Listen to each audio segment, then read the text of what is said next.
Without him, this would not be happening. How's it looking in the back, voice of God? It's looking better. Should we tell jokes to pass the time? I'll tell another joke. I got so many. How do you get Pokemon onto a bus? I don't know, George. You poke them on. Oh, Where'd God. you hear that joke, George? I don't know. It was certainly not from Brandon Boyer. I know it's Brandon's joke. I got another joke though. It's Steve Curran's joke for the record. I don't know whose shit is whose.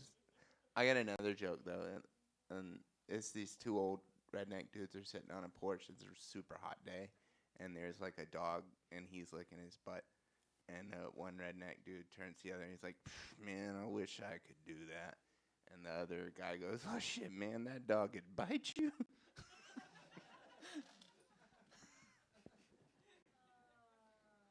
Does anyone else have any jokes? We good? Yes, we're good. Fantastic. So our first guest today, this Wednesday of Fantastic Arcade, is Phil. He's the creative genius behind Glitch Hikers and currently working on the East Van EP, including Oracle and Summon the Apgrod. Apgrod? Yeah. Two very interesting both of our guests tonight, or this morning, have very psychedelic, introspective games, so it's really going to be interesting. And let me go ahead and hand it over to Phil. All right, I'm just going to make one small correction really quick. I'm one of the geniuses behind Glitch Hikers. I worked on a team for that game, although East Van EP is a solo project. So first I just wanted to show this nice poster that I got. My friend Mariella does all my cover art and poster art for me. I don't have any posters here with me because I just got this yesterday, but I'm getting some printed, so in the future, if you would like one, come talk to me. Anyway, I'm a developer from Vancouver, British Columbia, Canada. Specifically, I live in East Vancouver, as you may have guessed. And East Van EP is my attempt to render some of the local geography as video game. So I'm going to start here by playing a little bit of Oracle.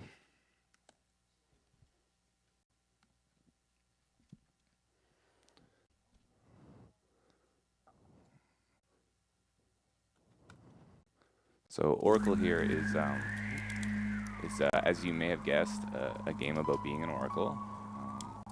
It's this nice, like, campfire scene. You get a little invocation, and then we have a vision.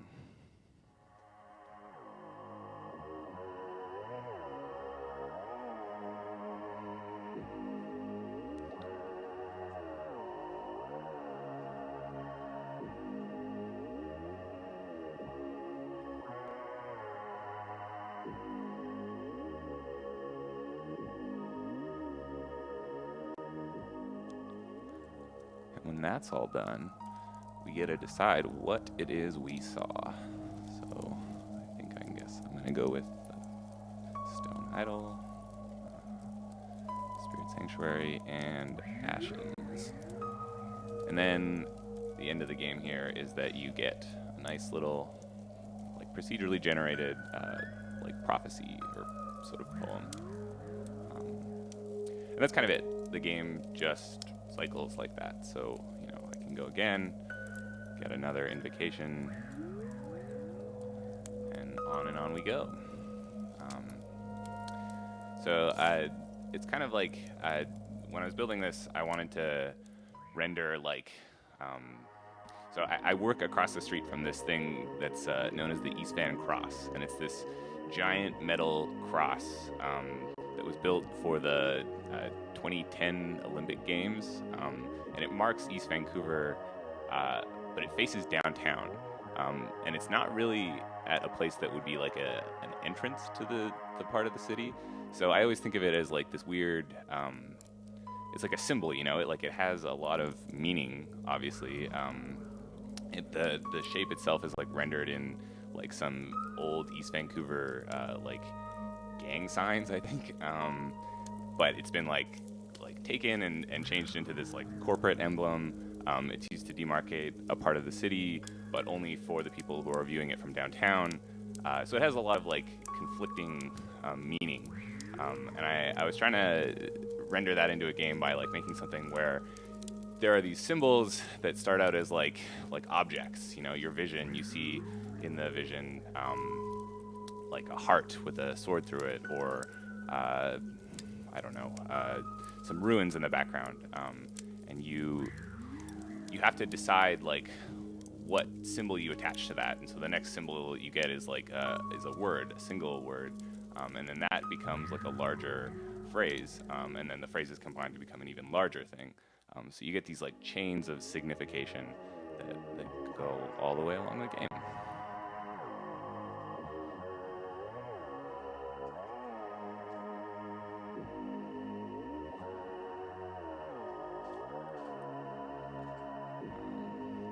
There is in this game a secret ending that's not that secret, but if you start to wait long enough when you're looking at the words here, your choices will like swap out with these glitchy symbols. I should do it soon. And I'm not going to show you the ending, so you have to play it. That's in the arcade though, so yeah, like here we go. If you do that a couple times, maybe something happens. Yeah, so that's Oracle. That's the first game in the collection. The second one I worked on this last year, Summon the Apgrod, and I started it for the was it 7-day FPS, which did not turn out to be finished in 7 days. I blew the scope of it by about 50 times maybe. I don't know. I guess not that much, 20 times. Yeah, so here's my nice little splash screen.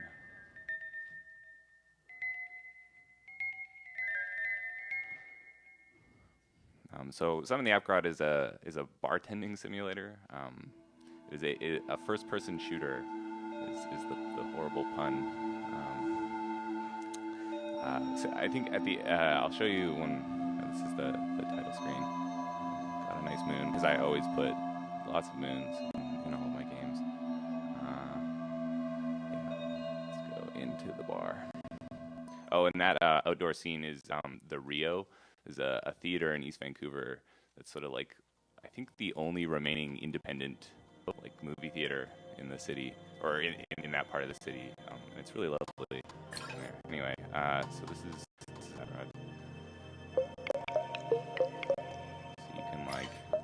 for these little shots. This is the only part of the game I had done at the end of my 7 days. It was just the pouring. So none of the rest of this was here.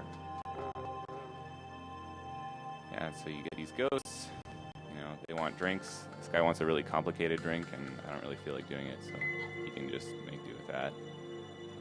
He doesn't look too happy, but he'll drink it eventually.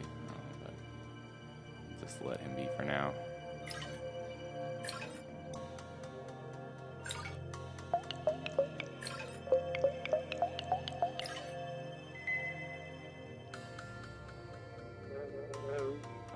Like it very much.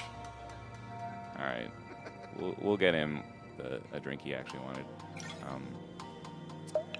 So pretty much every design decision I made in this game, I made because I could think of a good pun for it. So like why do you, or what kind of liquid should you pour? Well, you're pouring spirits. Yeah.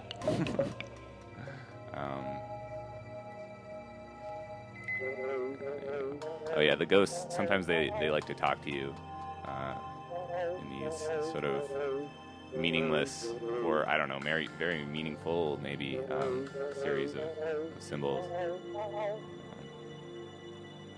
Yeah, so basically the structure of the game is just that the bar sort of slowly fills up with these ghosts.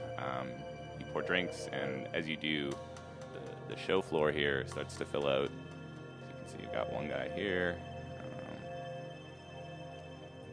Oh, this guy just showed up and then decided he didn't want anything, and he's walking away. So whatever.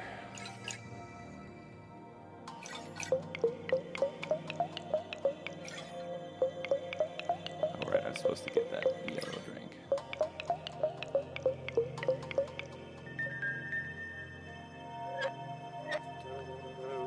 I really like making environments that are sort of like a bit surreal. So, you know, there's not really like a roof to this building; it just fades into blackness. There's lots of little lights everywhere. I really like working with like fake lighting in Unity. Like this game has no actual Unity lighting. All this stuff is accomplished with like transparent meshes that are then like oscillating a little bit. He wants the same thing. Just gonna do that.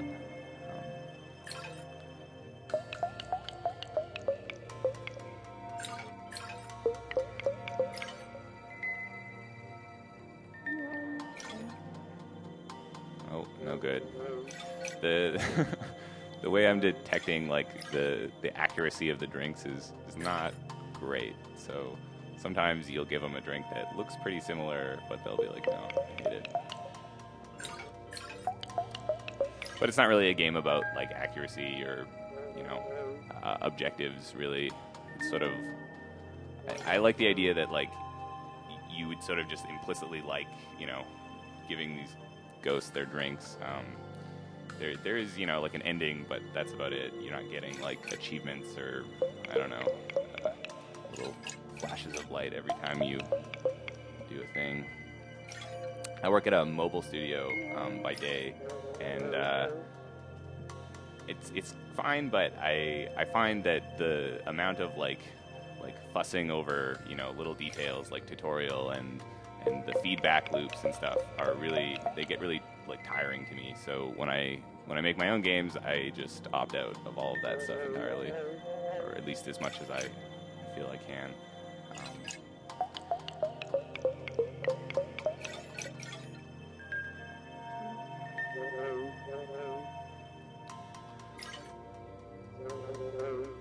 Yeah, so you can see the show floor is sort of slowly filling up.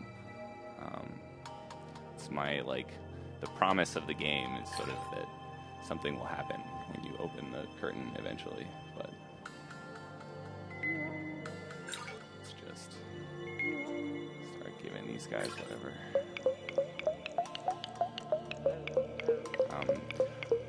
All the music for actually both Oracle and this game was done by my friend who goes by the name of Dissonant Descendant.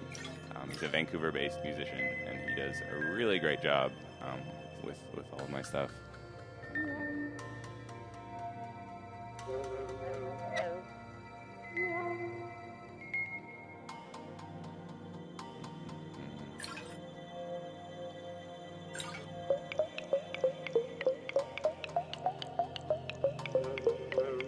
We had a good time working on the like when the noise when it pours is sort of like cycling through like a bunch of different notes at random. I think it like just by sort of having it go like up and down a scale at random makes it sound like quite nice. I know I probably don't have to tell anyone here, but like even working a little bit on sound is yields a lot of results, I find. At my job, we tend to neglect sound quite a bit because we don't really have the personnel for it, but sound is very important, especially when you make like weird esoteric games like this.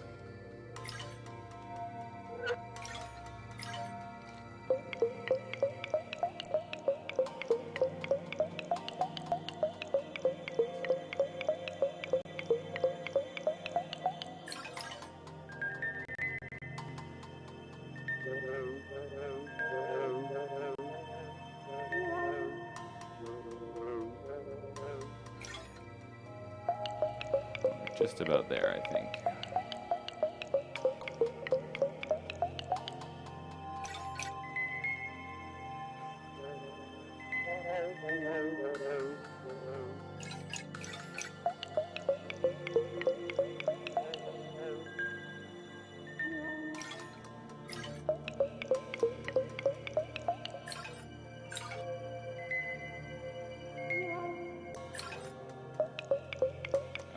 Here we go. So once you get all these ghosts, the stage. So this is a procedurally generated rap battle between two ghosts. I made a big rhyming dictionary and then sort of did this like Mad Libs style like phrases. There's a bunch of, and so you get these like kind of nonsensical but sort of rhyming verses. Yeah. A lot of people when they play this, they really want to keep serving drinks at this point, and I guess that's like a totally valid way to play. I kind of had hoped that people would want to just watch the show rather than continue doing the job, but I guess it maybe speaks a little bit to the way we all just feel the need to, I don't know, keep working.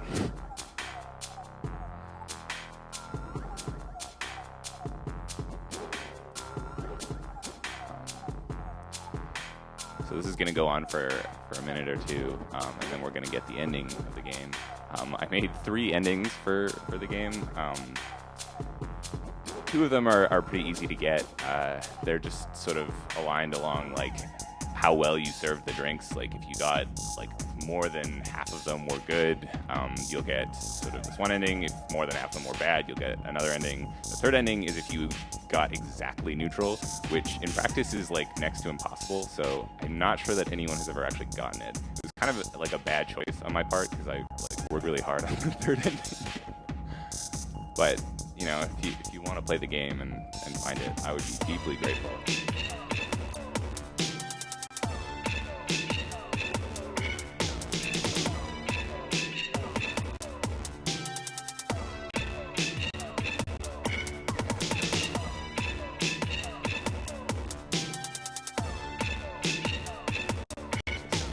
The crowd, they're not really liking this very much. These ghosts are kind of sullen. I don't know. I guess if you were stuck in a bar for all eternity, you might be kind of sullen too.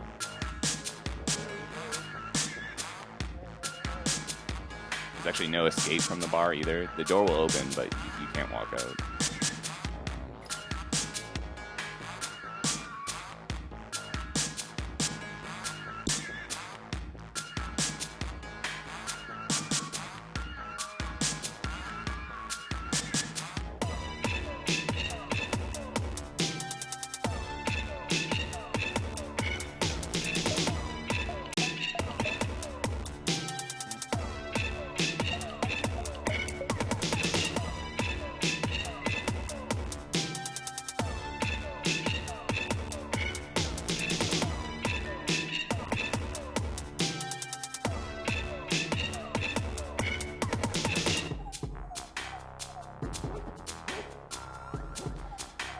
So again, I'll just quickly talk about the lighting here is all just like transparent meshes with like a little bit of gradient on it with the transparency.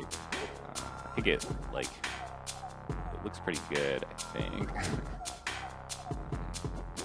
I really like sort of just doing effects like this, working on like particles and lighting. Yeah, here we go.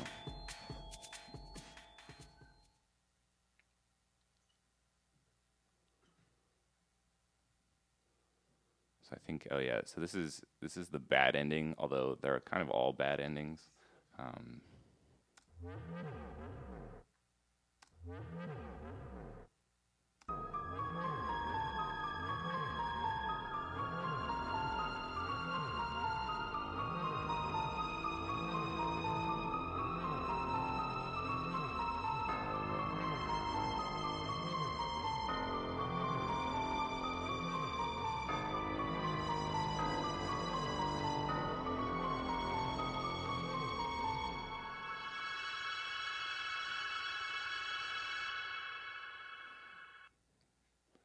There we go.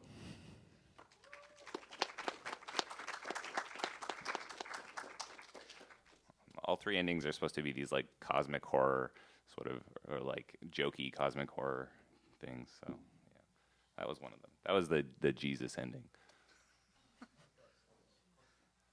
Everybody, that's Phil.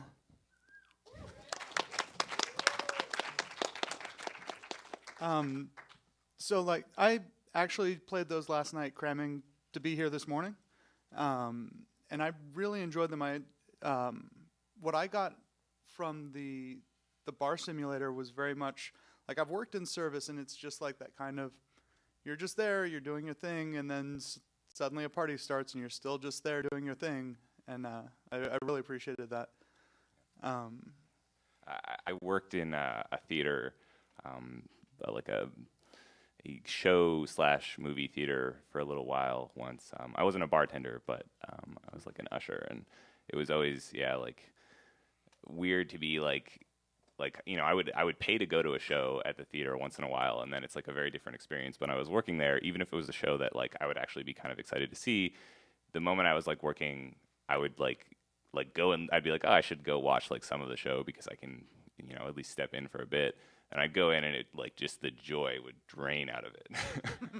Just did not want to be watching it, so I would just tend to go and stand at the front and not watch. Did you guys want to do separate Q&As or Q&A together at the end? Whatever. We could do together. Together? Cool. So hold your questions for the end, please. Next up, we have George Royer, Austin local. He's worked on God of Blades, Monster Cards, and most recently for Fantastic Fest, Psychic Cat, which he is presenting today. Yeah. Oh yeah.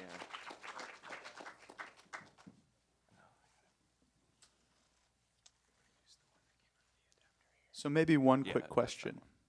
I think so. Does anyone have a quick question for Ryan? Yes. Oh, sorry, Phil. Ryan's someone else.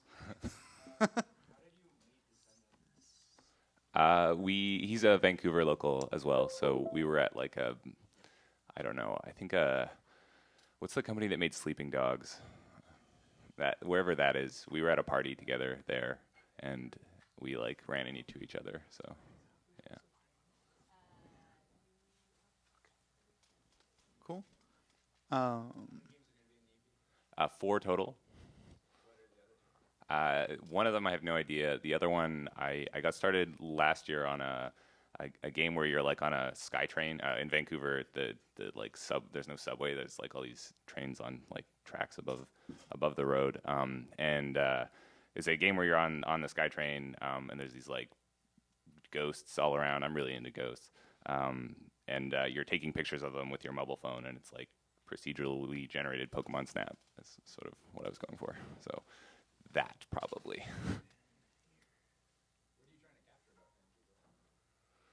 I don't know. Just like, I guess I really like living in East Vancouver. It's a really nice sort of place right now, although it is in the process of being gentrified, like all of Vancouver. But I'm trying to just sort of like preserve some of the stuff that I like about the place. I don't know. Yeah, Wiley. Have you considered doing any kind of like sharing for the prophecies in Oracle, or if not, like sharing outside of the game, like online or something, maybe some kind of like crosstalk between the games, where one influences the other? Can you repeat the question for the streamers? Oh, sure. The question was if I've considered doing like sharing across the games, like having, I guess, elements that are. Or sharing like the prophecies online, kind of like Fortune or something. Right. When I made Oracle, I was like not very good at Unity, so at the time it would have been really hard for me to do that. I recently worked on a game with Silverstring Media called the Viral Dusty Dead Identity Quiz. That's like a fake BuzzFeed quiz for a fake property that doesn't exist, where you make like a character, and we have Twitter functionality in that, so you can post your little evil skeleton to that all to your heart's content. in the future, I might do some more stuff like that. It's kind of fun, but yeah, up to now, it hasn't really been possible for me. So. Any other questions for Phil? Yeah. Real quick, one little mini announcement. Some of you guys may have already checked it out or may already know about it, but from 3 to 5 p.m. today, we're going to have Coco Romi's Super Hypercube, which is a VR game for the Sony Morpheus. And that's going to be, there was a sign-up sheet. They're saying it's okay to just go ahead and go up to, in the highball, if you go to the Fifth Dimension karaoke room and check in there, you can get on the list to check that out.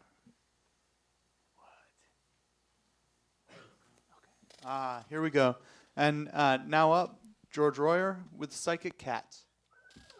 Hi, everyone. Thanks so much for coming, and thanks again to Wiley and Joshua and for all their work putting all this stuff together. It's been really great this year. And thanks to Phil. Your game is so cool. Psychic Cat is also very cool. Thank you. I feel like I'm having to lean in to kiss this thing. I'm going to try to make it less weird. Okay, so what I wanted to do is I have a little presentation and run through it fairly quickly, and then I thought it would be fun to have somebody come up and play some Psychic Cat live while maybe there's a Q&A thing. And if you are the one to volunteer to do that, I have a legendary prize for you that it makes everyone so jealous. So I wanted to first start with a way that you can all go home and find out if you or your cat are psychic together. It's called the Come to Me test, and it's in this book by Richard Webster. And so you just need to want your cat for some reason, and then you just need to sit down and think about how you want the cat to come to you, and it shouldn't take more than 5 minutes of thinking. And if you are psychic, it will come. Or maybe your cat's not psychic. Or I don't know. Maybe you shouldn't even do it. So what I do when I work on stuff, and I'll show you some of my other projects that I haven't really shared with anyone. I feel like I find places in game engines rather than create them, because I work with a lot of procedural algorithmic kind of tools, and then I wander around in things in first person and just sort of think about how it makes me feel. And Psychic Cat is sort of the latest in a progression of these kinds of things. Here's some of the things that I used in Psychic Cat that were either free or super cheap to help sort of put the world together. The first thing that I did in Unity was, again, with the astronauts and the dead people in spacesuits. I don't know why I like that so much, but I'm just going to run through some of the stuff that I did in this kind of way. I've been doing this over the past few years. And I really, really like skeletons in spacesuits, and I don't know why. I think it's something because like the spacesuit's kind of like your skin, and it's supposed to keep you alive, but you can be like dead inside your skin, and you can be just like floating somewhere forever. It's real weird. And I also really wanted to make something that was, I hadn't done anything that was really an expansive audio experience, and so look to the sort of audio stuff of people like Brian Eno and Vangelis and stuff that do these really interesting soundscapes. And I'm obsessed with, this is a wonderful old Wally Wood piece, and I love this sort of like really earnest age of sort of space adventure stuff and pulp stuff. So I always keep coming back to that. And I wanted to do a story with a cat, and I always look to Alien for inspiration because it never fails. And I love that there's just all this stuff going on in that movie, and then there's a cat, and he just doesn't give a shit about any of their problems, except as you're like, oh, he sees somebody get murdered, and he's like, uh-oh. So I gotta like actually get my shit together now. And so I wanted to sort of do something with that idea where like you're like a ghost in somebody else's story. It's all over but the shouting by the time you start the game and you're finally like concerned about what's happening. And then this is a really cool novel cover because it's like, what if a cat could do that, right? Am I right? All right. So I also wanted to do like I really like these old sort of 60s, 70s color palettes, and this sort of like stranded on another world where you don't even know the rules and nothing makes sense, and you've got to like survive and escape and all this kind of stuff. And this is from I think this is from Planet of the Vampires, and then this one's from Robinson Crusoe on Mars. And I really like the idea of just finding these landscapes and seeing things in the distance and going to explore them and using procedural tools to make this kind of stuff, and then you drop into it in first person. It really feels like a world that you've discovered that's for you, by you, but it's not. You found it, but you didn't necessarily create it entirely, and that's what's really fun to me about it. And then let's play some Psychic Cat. Whoever comes down here and wants to play will get treasure. You can do that now if you want. Do we have a volunteer from the audience? Yes. Yeah, come on down. Yes. Don't be shy. Okay.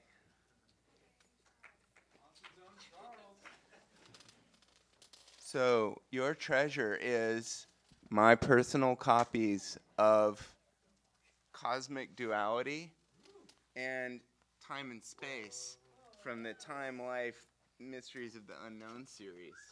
Thank you. This is a true treasure. It is a true treasure. Wow.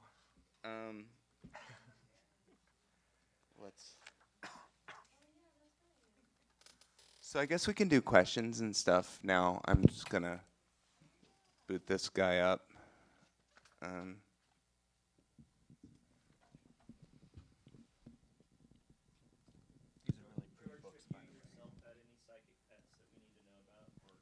No, my cats were stupid.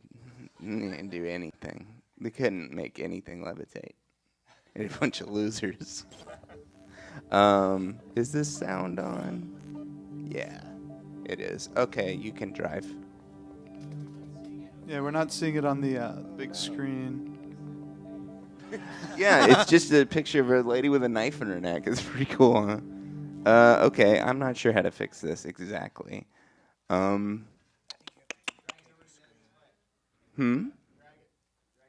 Dragons.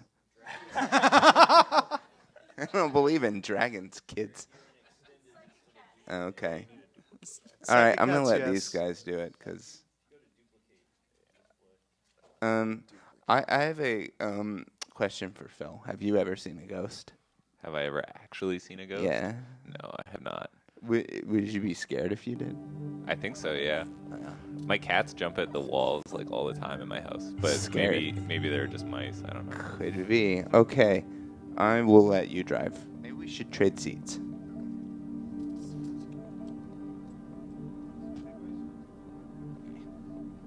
Yeah. So Can a you lot repeat of the question Yeah, also? Let me repeat the question. So tell us more about found digital objects. Yeah, so a lot of what I will use when I make landscapes, world stuff, are I will go to places where I can get 3D models for free. Like NASA has a really large selection of stuff, and I like to find things that people have made for other purposes and then take them in and sort of rip them apart and mess with all the textures and shaders and all this stuff until they become like this different repurposed thing. And that again is kind of part of the negotiation with this sort of design site that I like to do, because I don't want to make everything. I don't want complete control. I just want to like find things and figure out how they fit into the narrative or the sort of feeling that within everything sort of comes together. Yeah, I sure can, as Charles discovers things. I think the cat was just from the Unity asset store. I decided to do the cat for the 3 reasons. The fact that Kyle Ramagarten had a cat in his game last year. It was cool. I was like, I like that. And then my wife liked cats, so I knew like I could make her come look at what I was doing more if there's a cat in it, so I could, get some encouragement and stuff. And then, the alien thing. I don't think I told Kyle that, but I chose it to be a black cat because of the banana chalice cat from last year, because he gave me a sticker, and it was on my notebook that I made programming notes in. So this thing is just some more asset store stuff. It was like a really cheap modular little spaceship set, and I just sort of snapped it all together. The sky is a series of rotating domes that multiply and are additive together, and I used fractal generation software and just mapped it onto the sky. The audio that you're hearing right now is all algorithmically generated ambient stuff, program called Drone FX that was pretty cheap, like $10 or something. And I don't know how to compose music or anything like that, but I ended up doing half the music on this game, and it's like an album's worth of music. And I would Google like what's good chord progressions and like try to make the letters be right, and then like slow things down and do weird stuff, and find other kinds of sort of found objects, like audio objects that people had recorded of like hard drives failing to spin up, and like the transistor hum near some dude's house, and just try to work all this stuff into this sort of oral landscape. And that is actually a NASA model that I put a skeleton model inside. It's a Mercury era spacesuit that I ripped up and changed they don't make good assets for games. That thing's like 900 different objects that all don't have names, so you just like really click on everything and change it. And I wanted to do like a real like crazy Jack Kirby-ish kind of thing with it. I remember I was drinking and listening to Blue Oyster Cult when I made that decision. It was like in the stuff they're called in the original the whatever. I'm such a good programmer. I'm like in the whatever. I called them veterans because they're veterans of the Psychic Wars, but that didn't actually end up being the thing. That was the thing. And there is actually a whole story and a whole mythology here. And I did a bunch of VO and a bunch of writing, and I ended up destroying it all because I was like, that you're a cat. I mean, you're the cat in Alien doesn't care that they're hauling like salvage or minerals or something, or that everyone's going to get their share or whatever. It's just like worried about where he's going to go. So I ditched all that.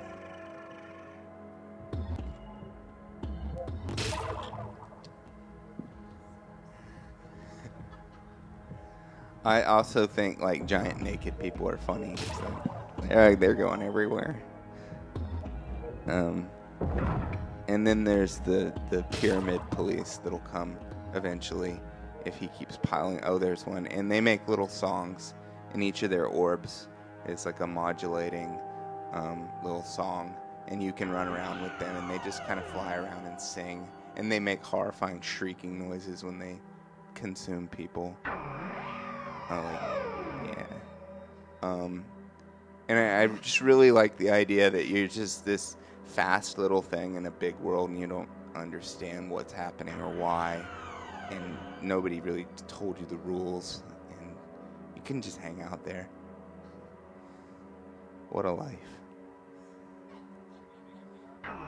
No, I don't know how to do that. Also, it would cause people's brains to explode.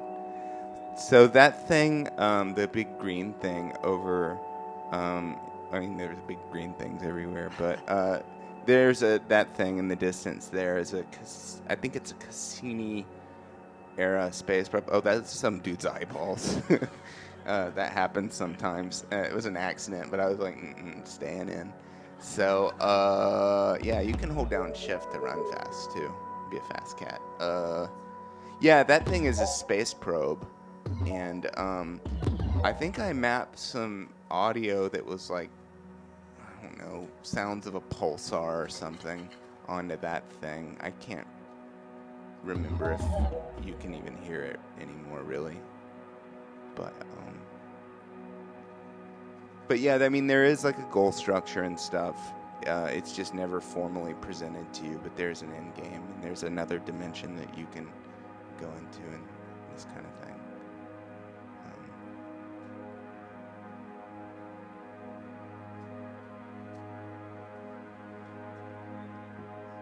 I wanted them to feel sort of lonely, but also like they were lonely in a really pretty place, and a sense of sort of grandeur and mystery, but also like sort of oppressed a little bit by all this sort of sensory stuff, but not in a like super aggressive way. They're doing their Donald Sutherland body snatchers, point and shriek at you.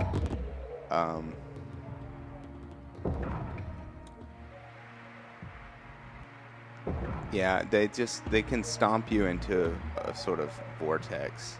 Uh-oh, did we break it? Can't pick up. You may have been trying to pick up a cube that somehow isn't working, or I don't know.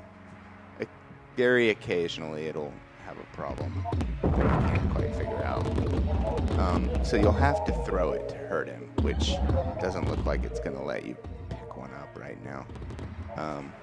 Yeah, you can run away. You just hang out. I don't know. Jonesy. I don't know if it's a boy or a girl, or I think the cat's maybe a ghost.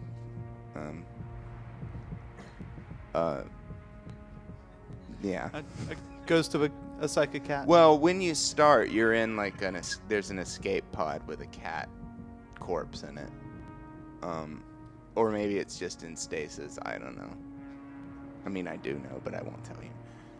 So, George, one of the things that always interests me about you is you create these grand backstories for all of your games. Like God of Blades had one. This has one, but you never reveal them. What's the reasoning behind having that kind of a rich backstory that only you know? Because I need it to make the right kind of decisions to make the world feel the way that they need to feel to have weight. It's a form of constraint for me. It also helps me sort of disappear into them more effectively. Yeah, that's like a number one priority for me, is that there's internal cohesion in the places that I make, even if it's never goes above board. It only does if it needs to. I don't really want to make people sit there and just read things that don't have anything to do with the sort of mechanical experience that they're having. Are there any other questions out in the wild for George? How much code did I have to write? A lot. I didn't know how to program when I started making this, and I made it over about 4 or 5 months, and I don't know. I don't know how much code. I don't know, how do you say how much code is like a lot? It felt like a lot. There's hundreds of scripts that are going on. Is that a lot? Okay, then a lot. Yeah. So one of the things that's really interesting to me about both of these designers is they're very atmospheric, telling stories atmospherically, but from kind of different directions. Do you guys want to speak to your approaches to environmental storytelling?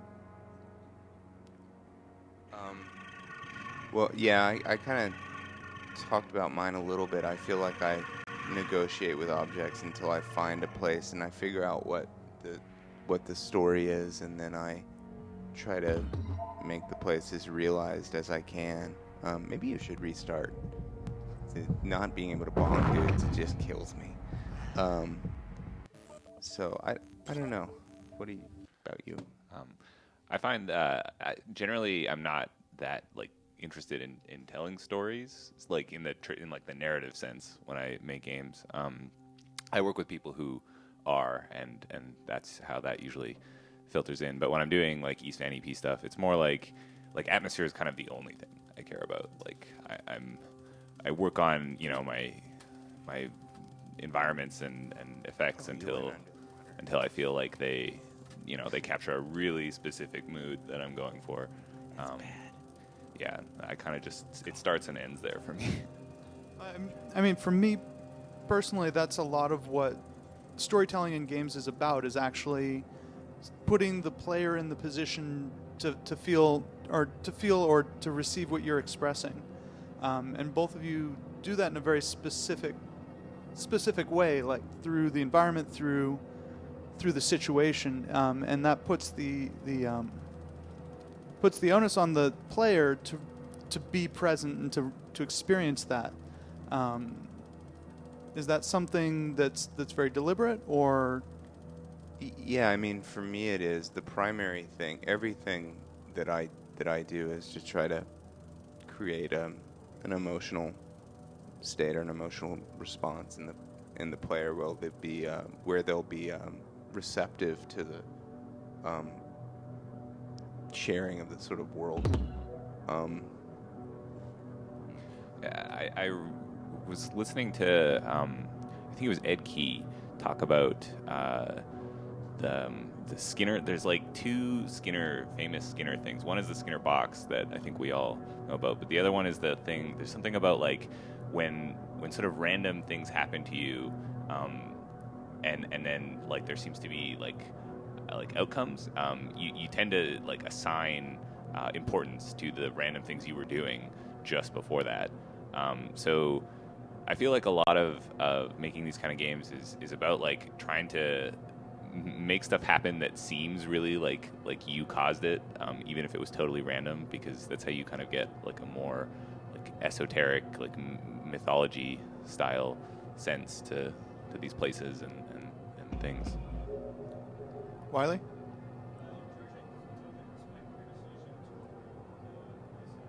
Uh-huh.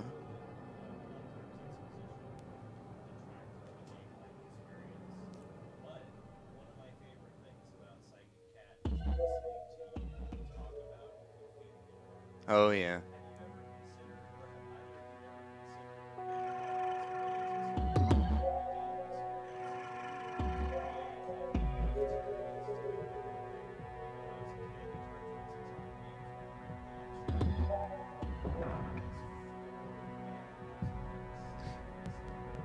I've never thought about making. Sorry, what was that question? The question in short is: have they ever considered putting out a supplement, any supplemental material to go with the game, explaining and exploring the backstory and all of the additional pieces? I recently, or with AppGrad, I started doing like writing sort of longer README files, and that one, it doesn't have much beyond like, I don't know, some like jokes and the controls, but I kind of, a lot of people that like did Let's Plays of it would talk about the README files, so I think I'm gonna start like writing even more into those. I mean, stuff that doesn't necessarily have anything to do with the game, or maybe feels like it does, but it's sort of random. So I might do that. I hadn't thought about making anything like external to the game artifact that was like a companion to it. That's kind of interesting. I mean, the roadblock that I ran into was that I didn't want to force any non-cat activities on the player, and cats don't read good and they don't listen, so I just sort of took all that out. I wonder if I'll reference this stuff in something else later that somehow shares a universe with it or something like that. But I don't know, I sort of feel like it's maybe better, at least for me, for this to create the sense that there is a story, but I worry then once you've done a good job of that, that whatever you present in the reveal is not going to be as awesome as what people sort of piece together. There is everything that you need to understand what happened here is present, physically present in the world. So it is possible to figure it out. I think there's a sense that like people's imaginations tend to fill in the blanks when you offer them like blanks to be filled in, and when you try and get too like tight with that stuff, it can be detrimental, because sometimes the story that you come up with in your head is like stronger for you than anything that I could tell you. Yeah. Yeah, Randy.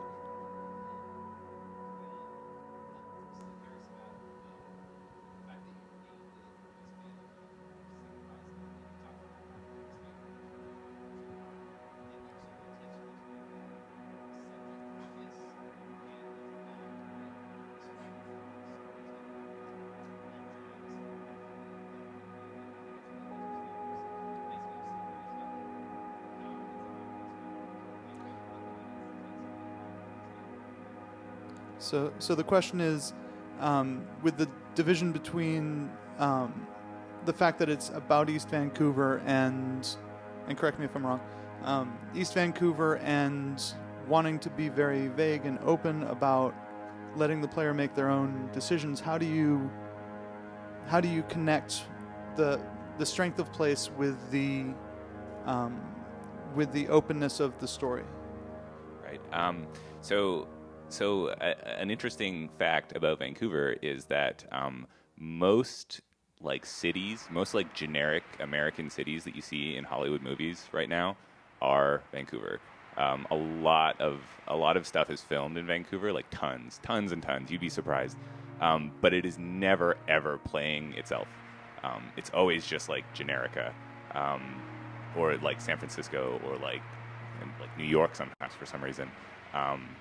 So I guess what I'm kind of interested in is like I would like you to play my games, and then if you were in Vancouver and like wandering around, like see a place that you like kind of recognize from a video game, and like have that kind of like a moment where you're like maybe you like drove past the East Van Cross and you like recognized it, but you recognized it through this like tenuous digital world. Yeah, that's kind of it. Any other questions out there in the dark? No? Gentlemen, do you have any last comments? There's some stickers up here, if anybody wants a sticker. Oh, sorry. Yes.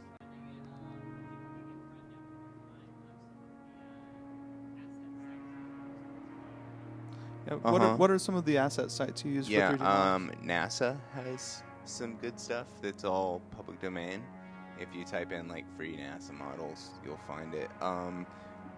There's also some interesting stuff on the Unity Asset Store that's either free or super cheap. And then Turbo Squid has some stuff too. And then just sometimes by just Googling like 3D models of whatnot, you can sort of find stuff.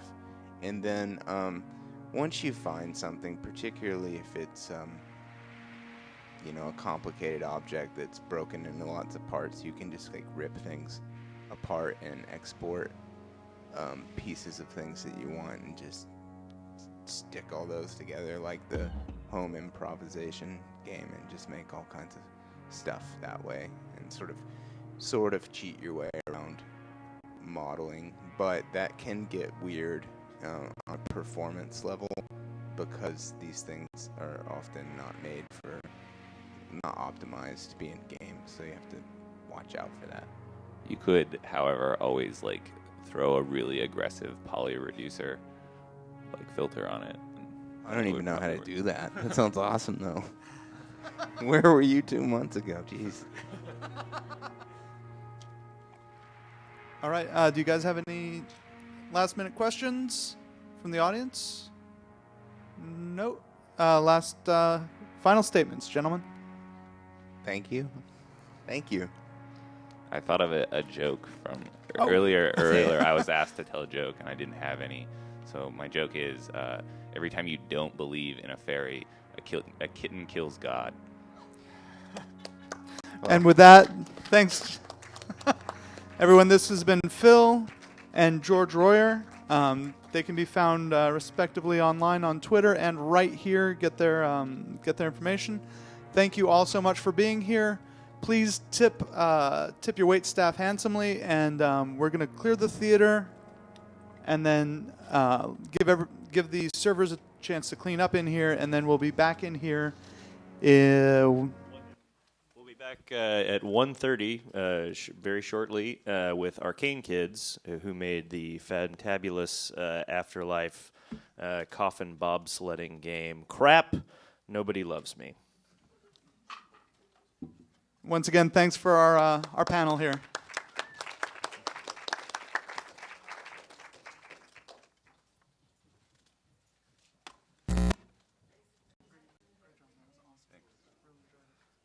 Thanks, Nathan. Thank you. Please. Also, don't forget Psychic Cat stickers up here at the front. Thank you. Thanks. Is it custom or? No, I just found it. Oh yeah. Like everything. I don't even remember where I found it. I found it somewhere. I really like it too. Yeah, it's a good find for sure. Yeah. Thank you. Thanks for coming. Hey. Good work, dude. Thanks. Hey, James. How you doing? Please do. Oh yeah. I'm gonna put the sticker on my send me a picture of it. Yeah, one more time. From 3 to 5 p.m. today in the Highball Fifth Dimension Karaoke Room, Coco Romy is going to have their Morpheus VR game, Super Hypercube. If you go up there and it's a mob scene, maybe come back a little bit later. Oh, who's waving at me? What? Oh, okay. Well, it's nice. It's nice to meet you. If it's a mob scene, maybe wait for a little bit later. But if there's somebody playing, you are allowed to talk to the folks that are running it and peek in. They'll have it on a display as well as on the headset. Yeah, we had a sign up yesterday. They'll have a little list there. No, we're sharing some savings. Cool. Yeah, it says on it. Thank you. And now maybe we don't have to make more.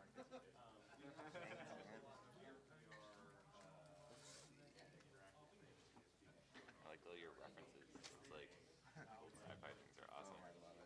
Good shit.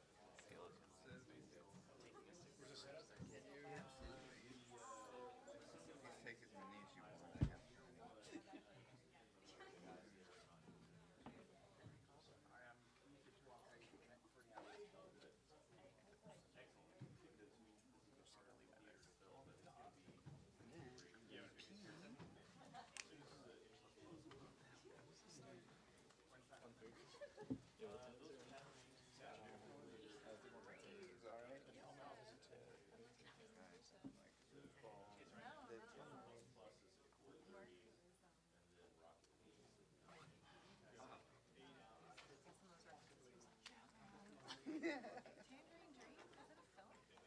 Tangerine Dream's a band. Yeah, I was Awesome. like, Awesome band. They're the, God,